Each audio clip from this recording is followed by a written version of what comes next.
Assalamualaikum warahmatullahi wabarakatuh. Selamat siang, salam sejahtera untuk kita semua. Sebelumnya, saya ingin memperkenalkan diri terlebih dahulu. Nama saya Muhammad Zidane dengan NIM 22234045 dari Prodi Perpustakaan dan Informasi Universitas Negeri Padang. Jadi pada kesempatan kali ini, saya membuat video untuk memenuhi kebutuhan tugas ujian akhir semester dengan mata kuliah dasar-dasar filsafat yang diampu oleh dosen Bu Hanifah. Nah, video yang saya bahas yaitu tentang kasus seorang ibu yang diadili oleh suaminya.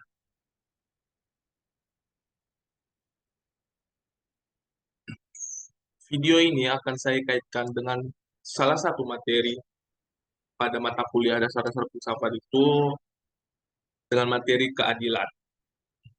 Nah, jadi sebelum kita membahas lebih dalam tentang studi kasusnya, alangkah baiknya kita mengetahui apa itu keadilan terlebih dahulu. Jadi, definisi keadilan. Keadilan adalah prinsip atau konsep moral dan sosial yang melibatkan pemberian hak-hak dan perlakuan yang adil kepada setiap individu atau kelompok.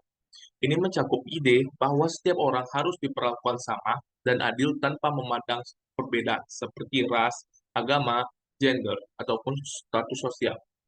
Konsep keadilan melibatkan distribusi sumber daya, hak, tanggung jawab dengan cara merata dan sesuai dengan norma-norma moral dan hukum yang berlaku.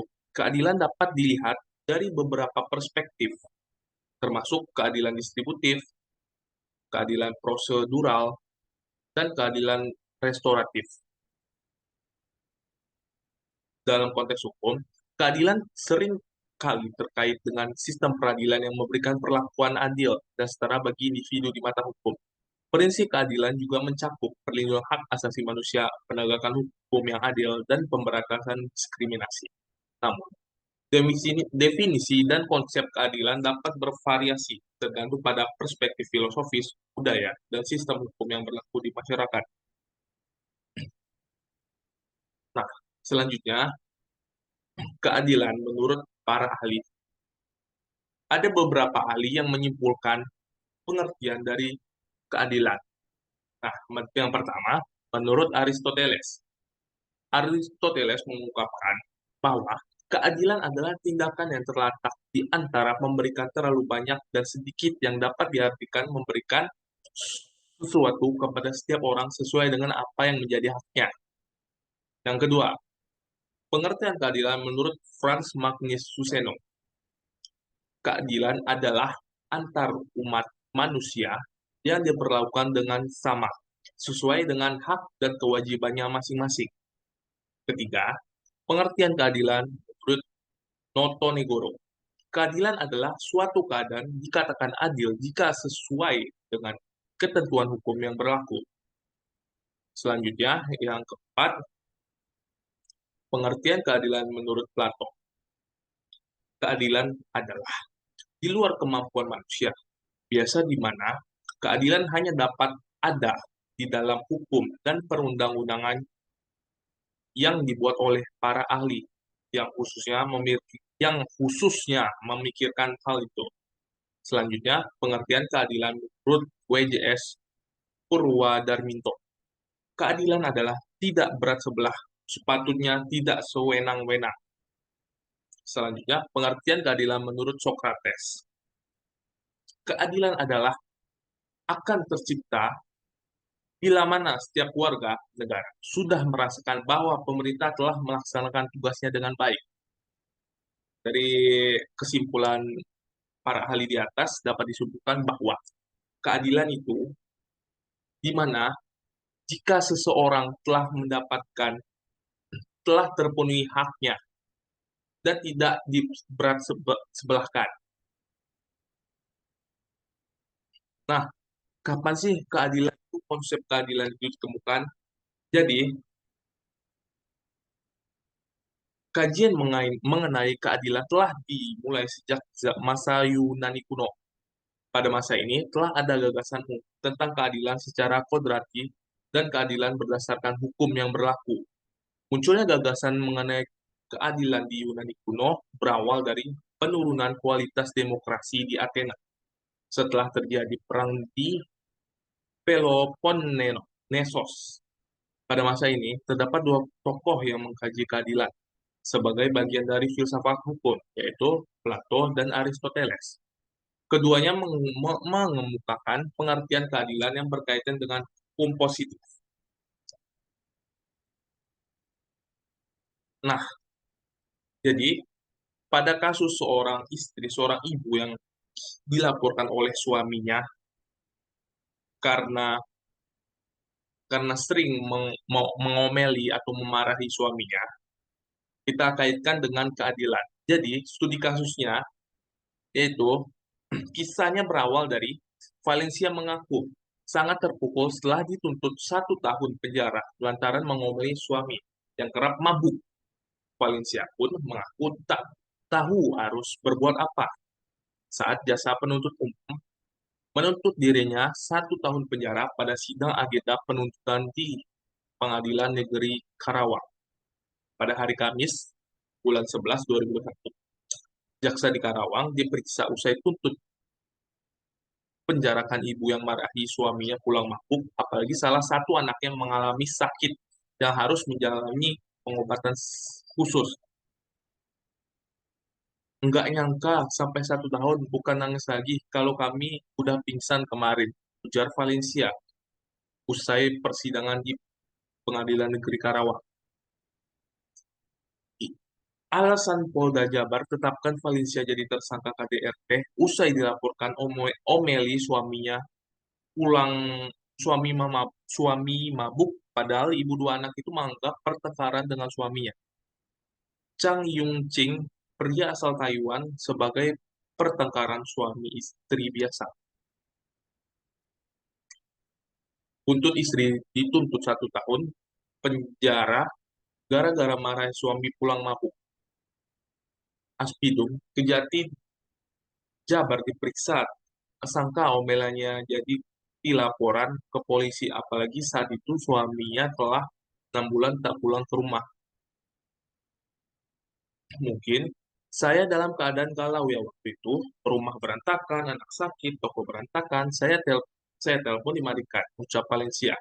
Ibu di Karawang, Valencia dituntut 1 tahun penjara karena marahi suami mabuk. Pada kasus ini, diketahui bahwa sang suami sering melakukan mabuk-mabukan. Dan setelah saya baca-baca artikelnya, ternyata sang suami itu adalah orang WNA, warga negara asing yang berasal dari Cina. Dan di tempatnya, di negaranya, ternyata si suami ini sudah memiliki 3 anak. Dia adalah seorang duda. Hal itu pun Valencia baru tahu ketika Valencia diajak pergi ke penghalaman sang suami ini.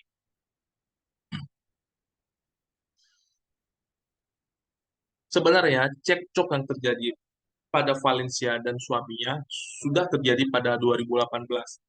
Valencia pernah melaporkan sang suami ke PN Jakarta karena merasa tidak ketidakcocokan dengan suaminya.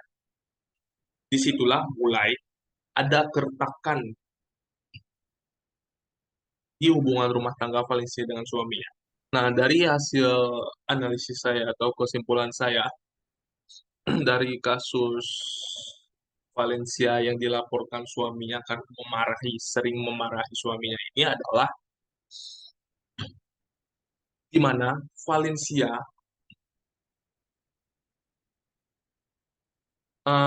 haknya Valencia ini ditindas oleh suaminya. Padahal Valencia ini sudah sering disakiti, bahkan dia juga menafkahi sang suaminya. Tetapi sang suami melaporkan Valencia karena ia merasa psikisnya itu diserang pernah suatu kejadian sang suami diomeli dan setelah diomeli itu dia diusir dari rumahnya. Nah, jadi dari kejadian itu sang suami merasa mentalnya itu terserang gitu. Nah, disitulah sang suami mulai mengumpulkan bukti-bukti untuk dilaporkan ke pengadilan negeri di Jawa Barat. Dia melaporkan sang istri karena melakukan kekerasan, karena menyebabkan psikisnya, mental sang suami ini kena. Nah, pada kasus ini, Valencia, haknya Valencia direnggut oleh sang suami dan juga oleh pengadilan negeri. Karena apa? Hal yang seharusnya tidak dilaporkan itu kan hanya masalah rumah tangga. Tapi sang suami ini melaporkan Valencia. Dan bahkan setelah melaporkan itu, jika sang suami pernah melakukan mediasi dengan Valencia, jika ia mencabut tuntutannya, apakah dapat kompensasi? Nah, dari situ berarti sang suami menginginkan materi yang dimiliki Valencia. Apakah apakah menurut teman-teman, jika kita mengingatkan orang terdekat kita yang melakukan hal-hal negatif, hal-hal buruk, itu sebuah kesalahan? Apakah itu sebuah kesalahan? Apakah itu buat kebaikan? Jadi, menurut saya, tujuan Valencia pun memarahi, mengomeli sang suami ini bertujuan baik agar sang suami ini berubah menjadi pribadi yang lebih baik, menjadi orang yang lebih baik lagi untuk dirinya sendiri dan juga untuk keluarganya. Ya. Dan perlu kita ingat, kita sebagai laki-laki adalah seorang pemimpin. Jadi tugas kita seharusnya bukan dipimpin oleh istri, tapi kita yang harus memimpin bagaimana keluarga kita.